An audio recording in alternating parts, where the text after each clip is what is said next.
আসসালামু আলাইকুম। আমন্ত্রণ জানাচ্ছি জাগো টিভিতে। আপনাদের সাথে আছি আমি মমতাজ শাহিন রুম্পা। শুরুতেই জানিয়ে দিব আপডেটগুলো। দুই ইসরায়েলি সামরিক যান এবং পদাতিক বাহিনীর ওপর মর্টার হামলার ভিডিও প্রকাশ করল আল-কুদস ব্রিগেড। প্রতিরোধ যোদ্ধাদের হামলায় গাজায় ইসরায়েলের 4 সেনা নিহত, গুরুতর আহত 3। ফের ইরানে হামলা হলে পাকিস্তানে কোনো মার্কিনি থাকবে না, আল্লামা জাফরির হুঁশিয়ারি। রাশিয়ার হয়ে যুদ্ধ করতে আরও 30,000 সৈন্য পাঠাচ্ছে উত্তর কোরিয়া। আবারও ইসরায়েলে একের পর এক রকেট হামলা। ইসরায়েলি হামলায় বেঁচে ফেরার বর্ণনা দিলেন খামেনির উপদেষ্টা শামখানি। ইসরায়েলি সেনা কোম্পানির বিরুদ্ধে ইউরোপে কড়া হুঁশিয়ারি, গাজায় গণহত্যার অভিযোগে ইইউ তহবিল বন্ধের দাবি। মুম্বাইয়ে লাউড স্পিকারে আজানের ওপর নিষেধাজ্ঞা। মুম্বাইয়ের 1500 মসজিদের লাউড স্পিকার সরিয়ে নিয়েছে ভারতীয় পুলিশ। ইসরায়েলের পতাকা হাতে ভিডিও ভাইরাল, মিস ইন্দোনেশিয়া থেকে তরুণী বাদ। শুনছিলেন শিরোনাম, এবারে বিস্তারিত। দুই ইসরায়েলি সামরিক যান এবং পদাতিক বাহিনীর উপর মর্টার হামলার ভিডিও প্রকাশ করল ফিলিস্তিনের ইসলামী জিহাদ গোষ্ঠীর সশস্ত্র শাখা আল-কুদস ব্রিগেড, যেখানে দেখা যাচ্ছে তাদের যোদ্ধারা খান ইউনিসে ইসরায়েলি সৈন্যদের লক্ষ্য করে হামলা চালাচ্ছে। কাতার ভিত্তিক সংবাদ সংস্থা আল জাজিরা এই তথ্য জানায়। প্রতিবেদনে বলা হয়, ফুটেজে মুখোশধারী যোদ্ধাদের মর্টার শেল নিক্ষেপ করতে দেখা গেছে। আল-কুদস ব্রিগেড জানিয়েছে, এই অভিযান হামাসের সশস্ত্র শাখা আল কাসাম ব্রিগেডের সহযোগিতায় পরিচালিত হয়েছে। ভিডিওতে যোদ্ধাদের যুদ্ধক্ষেত্রের কঠিন পরিস্থিতিতে কৌশলগত অবস্থান নিতে এবং লক্ষ্যবস্তুতে আঘাত হানতে দেখা যায়। 2 দিন আগে আল-কুদস ব্রিগেড দাবি করেছিল যে তারা খান ইউনিসের পূর্বাঞ্চলে 2টি ইসরায়েলি সামরিক যান ধ্বংস করেছে এবং একটি ইসরায়েলি পদাতিক বাহিনীর উপর অ্যাম্বুশ চালিয়েছে। এই ভিডিও প্রকাশের ঘটনা ফিলিস্তিনি গোষ্ঠীগুলোর প্রতিরোধ কার্যক্রমের একটি চিত্র তুলে ধরল। বিশেষজ্ঞরা বলছেন, হামাস ও ইসলামী জিহাদের যৌথ কার্যক্রম যুদ্ধ পরিস্থিতিকে ইসরায়েলের জন্য আরও জটিল করে তুলেছে। খান ইউনিস বর্তমানে ইসরায়েলি স্থল অভিযানের অন্যতম প্রধান লক্ষ্যবস্তু, যেখানে ঘনবসতিপূর্ণ এলাকাগুলোতেও যুদ্ধ তীব্র আকার ধারণ করেছে এবং উভয় পক্ষই বড় ধরনের ক্ষয়ক্ষতির মুখোমুখি হচ্ছে। ফিলিস্তিনি প্রতিরোধ যোদ্ধারা এক বিবৃতিতে জানিয়েছে, গাজায় ইসরায়েলের 4 সেনা নিহত হয়েছে। এই সময় আহত হয়েছেন আরও 3 জন। তাদের অবস্থা গুরুতর, তবে বরাবরের মতোই হতাহতের সংখ্যা কমিয়ে আইডিএফ জানিয়েছে তাদের 1 সেনা নিহত হয়েছে। বুধবার টাইমস অফ ইসরায়েলের এক প্রতিবেদনে এই তথ্য জানানো হয়েছে। ইসরায়েলি সেনাবাহিনী জানিয়েছে, গাজায় যুদ্ধকালে 1 সেনা নিহত হয়েছেন। নিহত সৈনিকের নাম সার্জেন্ট ইয়ানিভ মিখলোচিভ। 19 বছর বয়সের এই সেনা রেহভোটের বাসিন্দা এবং 7ম আর্মার্ড ব্রিগেডের 82তম ব্যাটালিয়নের ট্যাঙ্ক ক্রু সদস্য ছিলেন। ইসরায়েলি প্রতিরক্ষা বাহিনীর মতে, মিখালোভিচ গাজায় উত্তরাঞ্চলে যুদ্ধের সময় নিহত হন। একই ঘটনায় একজন ট্যাঙ্ক কমান্ডার এবং একই ব্যাটালিয়নের আরেকজন সৈনিক গুরুতর আহত হয়েছে।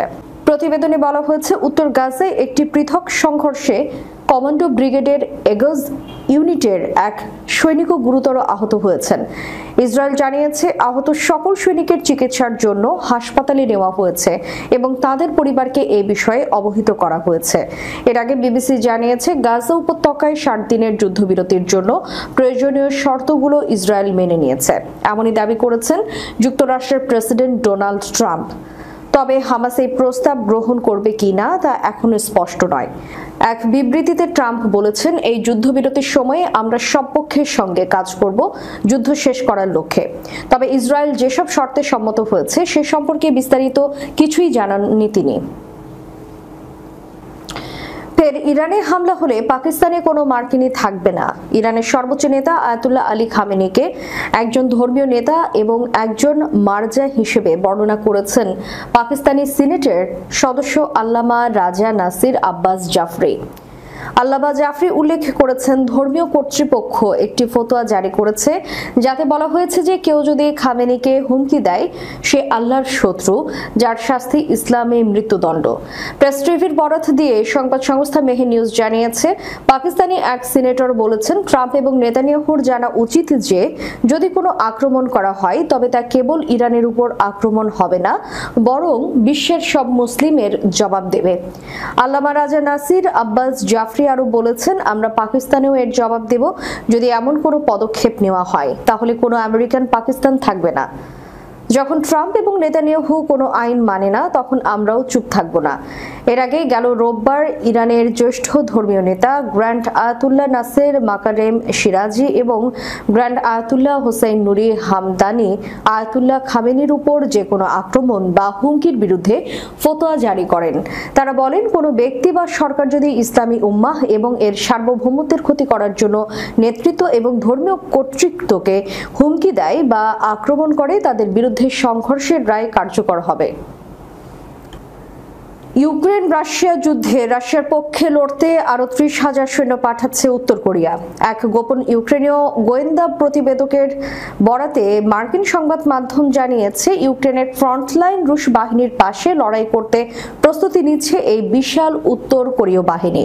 2024 সালের নভেম্বরে প্রায় 11,000 উত্তর কোরীয় সেনা রাশিয়ায় পাঠানো হয়েছিল, যারা ইউক্রেনের কুরস্ক সীমান্তে রুশ ভূখণ্ড রক্ষায় কাজ করেছিল। সেই দলে প্রায় 4,000 সৈন্য হতাহত হলেও পিয়ংইয়ং ও মস্কোর সম্পর্ক আরো ঘনিষ্ঠ হয়েছে বলে জানায় সিএনএন বলছে, রুশ প্রতিরক্ষা মন্ত্রণালয় ইতোমধ্যেই উত্তর কোরীয় বাহিনীর জন্য অস্ত্র, গোলাবারুদ ও সামরিক সরঞ্জাম সরবরাহের ব্যবস্থা করছে এবং তাদের রুশ ইউনিটে অন্তর্ভুক্ত করার প্রস্তুতি নিচ্ছে। ধারণা করা হচ্ছে, ইউক্রেন অধিকৃত এলাকায় সম্ভাব্য বড় ধরনের সামরিক অভিযানে এসব বাহিনীকে সক্রিয়ভাবে ব্যবহার করা হতে পারে। স্যাটেলাইট ছবি ও উন্মুক্ত সূত্র থেকে প্রাপ্ত তথ্য বিশ্লেষণ করে সিএনএন জানিয়েছে, উত্তর কোরিয়ার সুনান বিমানবন্দরে মে ও জুন মাসে IL-76 কার্গো বিমান এবং রুশ সেনাবাহিনী রোপুচা ক্লাস জাহাজের চলাচল বেড়েছে। এসব জাহাজ একসাথে কয়েকশো সেনা বহনে সক্ষম। উল্লেখযোগ্যভাবে গত 17 জুন রুশ প্রেসিডেন্ট ভ্লাদিমির পুতিনের উপদেষ্টা এবং সাবেক প্রতিরক্ষা মন্ত্রী সের্গেই শোইগু উত্তর কোরিয়া সফর করেন।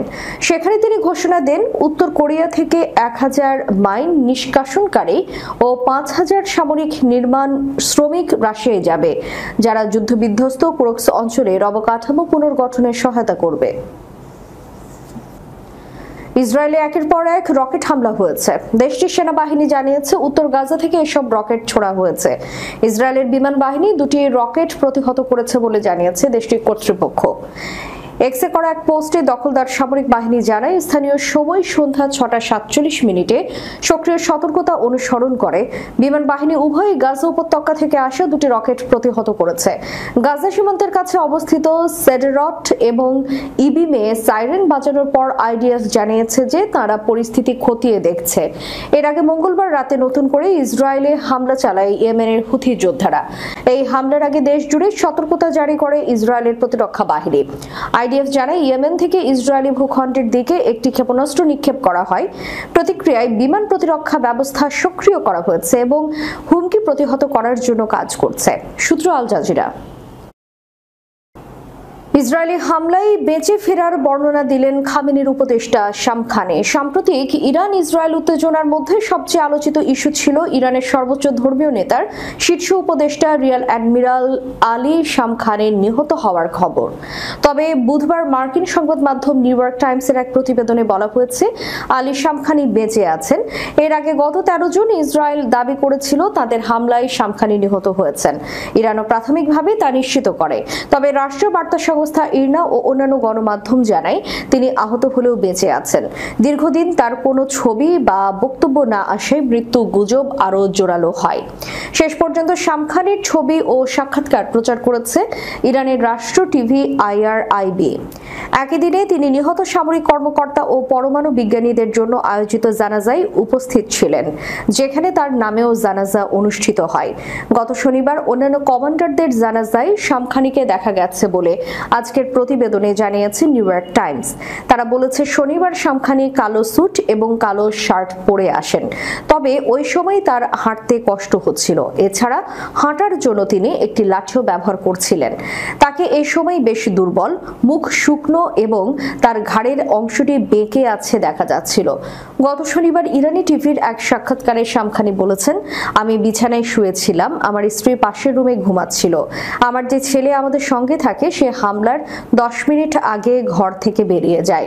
হামলার পর প্রথমে আমি ভেবেছিলাম এটি কোনো ভূমিকম্প, কিন্তু তখন আমরা একটি গাড়ি যাওয়ার শব্দ শুনতে পাই। ওই সময় আমি বলি ইসরায়েলিরা আমার উপর হামলা চালিয়েছে।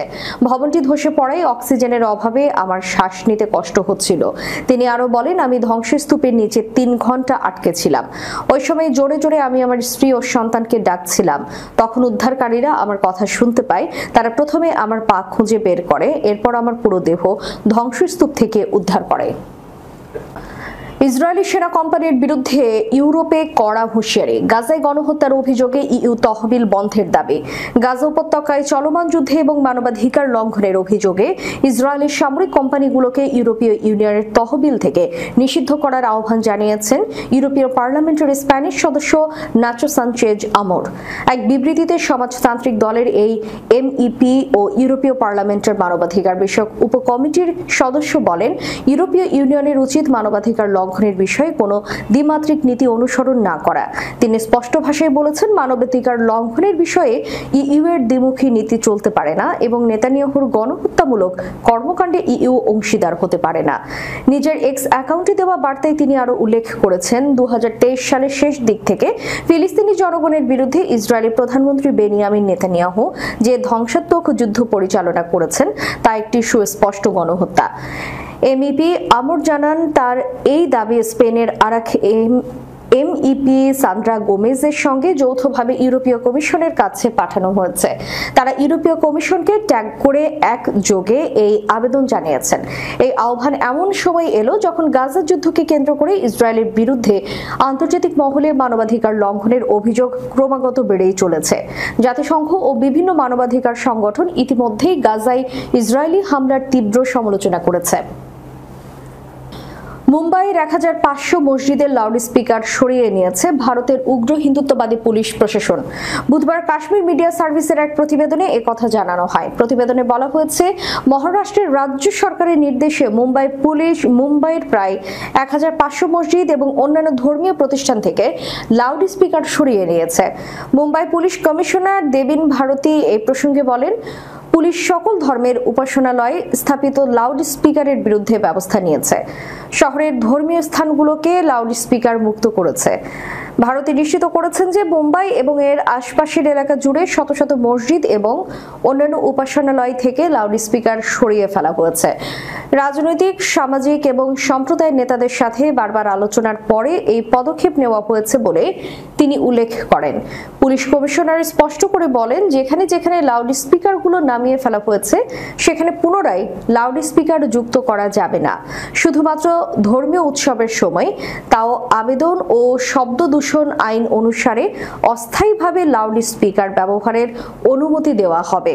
সংবাদ মাধ্যমের তথ্য মতে, উগ্র হিন্দুত্ববাদীদের পাশাপাশি রাজনৈতিকভাবে চাপের মুখে পড়ায় পুলিশ মুম্বাই জুড়ে মসজিদের লাউডস্পিকার খুলে নিচ্ছে বলে অভিযোগ জানিয়েছে স্থানীয় মুসলিমরা। তবে মুম্বাই পুলিশ দাবি করেছে যে তারা সরকার ও আদালতের নির্দেশনা অনুসরণ করছেন।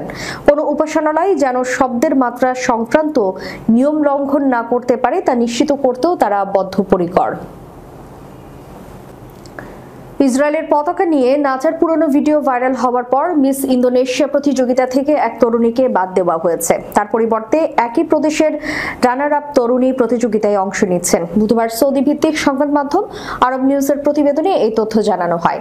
মিস ইন্দোনেশিয়া প্রতিযোগিতা থেকে বাদ যাওয়া এই তরুণী হলেন মেরিন্স কোগা, যিনি আগামী 9 জুলাই মিস ইন্দোনেশিয়ার চূড়ান্ত পর্বে হাইল্যান্ড পাপুয়া প্রদেশের প্রতিনিধিত্ব করার কথা ছিল, কিন্তু গত সপ্তাহে ওই প্রতিযোগিতা থেকে তিনি বাদ পড়েন। যখন 2023 সালের মে মাসে ইসরায়েলের পতাকা হাতের ভিডিওটি সামাজিক মাধ্যমে ব্যাপকভাবে ছড়িয়ে পড়ে। ওই ভিডিওতে কোয়াকোকে ইসরায়েলের পতাকা হাতে নাচতে দেখা যায়, যা ইন্দোনেশিয়ার মধ্যে ক্ষোভের সঞ্চার করে এবং আয়োজকদের তাকে নীরবে প্রতিযোগিতা থেকে বাদ দিতে প্ররোচিত করে। তার পরিবর্তে একই প্রদেশের রানার আপ কারমেন আনাস্তাসিয়া প্রতিযোগিতায় অংশ নিচ্ছেন। এই ঘটনার প্রেক্ষিতে গত সোমবার সামাজিক যোগাযোগ মাধ্যম ইনস্টাগ্রামে একটি পোস্ট দেন ওই তরুণী, যেখানে তার বায়োতে লেখা আছে, আমি ইসরায়েলের পাশে আছি। তিনি লেখেন, আমার 2 বছর আগের ভিডিও রিলটি নানাভাবে ব্যাখ্যা করে ব্যাপকভাবে শেয়ার করা হয়েছে। আমি দুঃখ প্রকাশ করছি, আমি আমার সর্বোচ্চ চেষ্টা করেছি, কিন্তু বাস্তবতা হলো মিস ইন্দোনেশিয়ার সিদ্ধান্ত এমন কিছু মন্তব্যের ভিত্তিতে নেওয়া হয়েছে যা আমার বিশ্বাসের সঙ্গে যায় না। শেষ করার পূর্বে সংবাদ শিরোনামগুলো জানিয়ে দিব আরও একবার।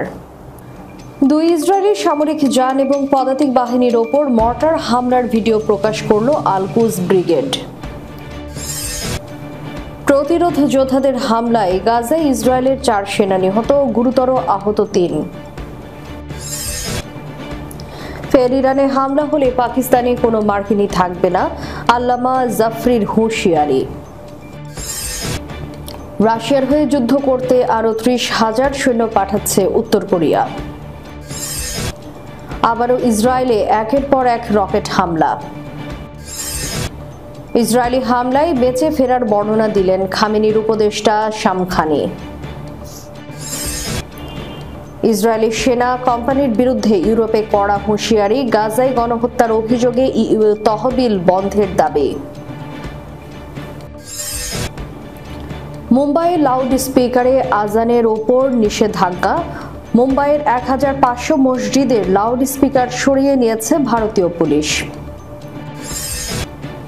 ইসরায়েলের পতাকা হাতে ভিডিও ভাইরাল, মিস ইন্দোনেশিয়া থেকে তরুণী বাদ। এতক্ষণ আমাদের সাথে থাকার জন্য ধন্যবাদ। আল্লাহ হাফেজ।